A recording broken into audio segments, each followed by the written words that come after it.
Welcome back to Crawford-Clark Close-Up, and now the final review in our Mission Impossible series, for the series' newest and sixth instalment, Mission Impossible Fallout. For the first time in the series, previous instalment Rogue Nations director Christopher McQuarrie climbs aboard again to tackle the next outing in the franchise, and surprisingly, given the crossover of plot and characters from Rogue Nation, this film feels like an almost completely different beast to its predecessor.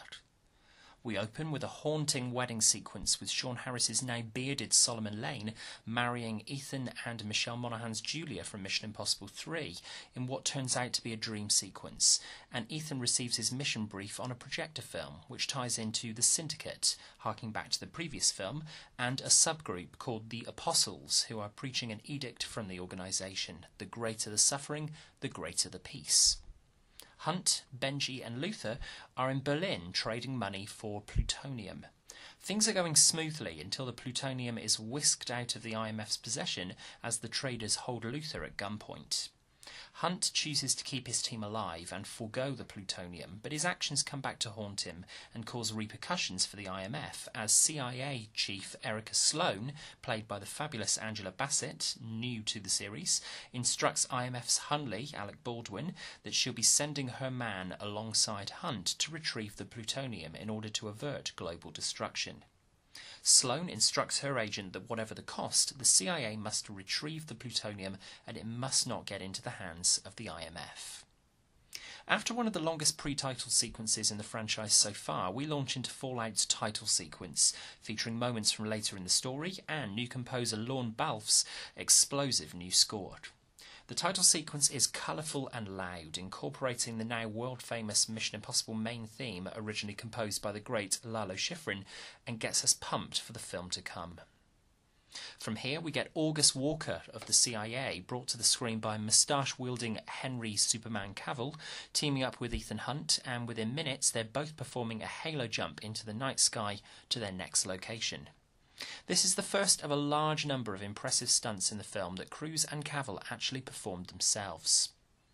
Next up is a bathroom brawl as the pair locate the antagonist John Lark, who is about to meet with Vanessa Kirby's White Widow in the Grand Palais. In arguably the series' most visceral and surprisingly bloody fight scene to date, surprising given that the film is 12, or PG-13 rated for its content, Rebecca Ferguson's Ilsa Faust returns to assist them in killing the real Lark, in order for Hunt to take his place and meet with the White Widow. Hunt makes contact with the White Widow, who is acting as a broker in the arms deal with the plutonium. In a clever nod to the very first film in the series, Kirby's White Widow refers to her mother Max, Vanessa Redgrave's character from 1996's Mission Impossible, which is a great example of characters from Hunt's past and present converging. The White Widow explains to Hunt that in order for the IMF to secure the plutonium, they will need to extract Solomon Lane from an armoured convoy in Paris. Hunt and his team attack the convoy and break out with Lane, but Faust explains to Hunt that MI6 wants Lane dead. An incredible breakneck motorcycle and car chase weaving through traffic in the streets of Paris ensues, with Hunt, Walker, Benji and Luther, there's no Jeremy Renner this time around, trying to evade the White Widow, the police and Faust, whose mission it is to kill Lane for MI6 to prove her reliability again. Lane is taken to a safe house in London alongside the IMF, where Baldwin's Hunley meets them and confronts Hunt about actually being John Lark, based on intel Hunley has received from the CIA. It's here that we learn the true identity of Cavill's Walker, and that he is actually working closely with Lane.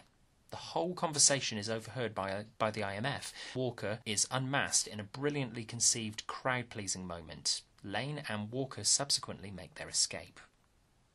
As we enter the final section of the film, the action comes thick and fast, as Walker evades capture despite a lengthy foot chase across rooftops.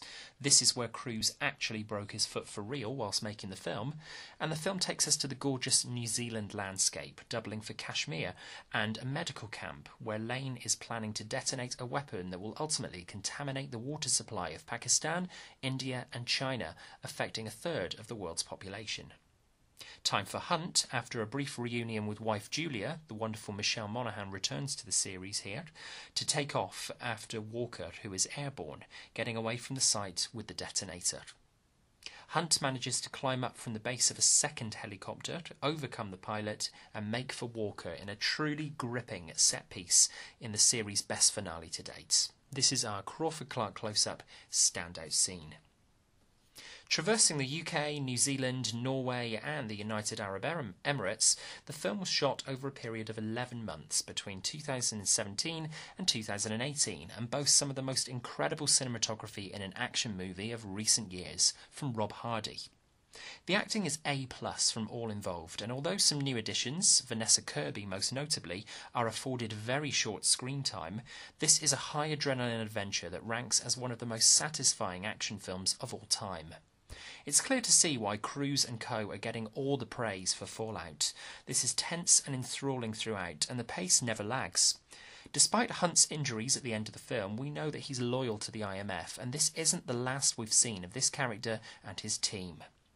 Director Macquarie has given audiences a more relentless action film than its predecessor, but both entries have their own merits, and between them, they're easily the best output from the franchise to date. Mission Impossible Fallout, of course, gets...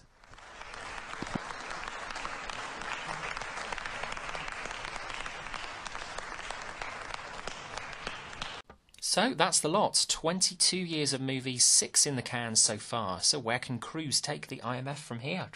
Only time will tell. Thanks for following us on our journey through all the MI films to date, and as ever, if you like this review, please subscribe to the channel for more.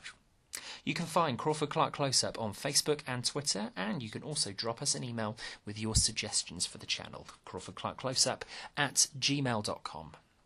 There's plenty more to come from Crawford-Clark Close-Up in the second half of this year.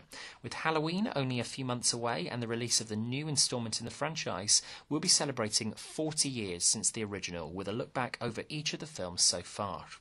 We'll also be celebrating 70 years of David Lean's 1948 adaptation of Charles Dickens' Oliver Twist, and the 50th anniversary of the Oscar-winning Oliver from 1968, before the end of the year as well.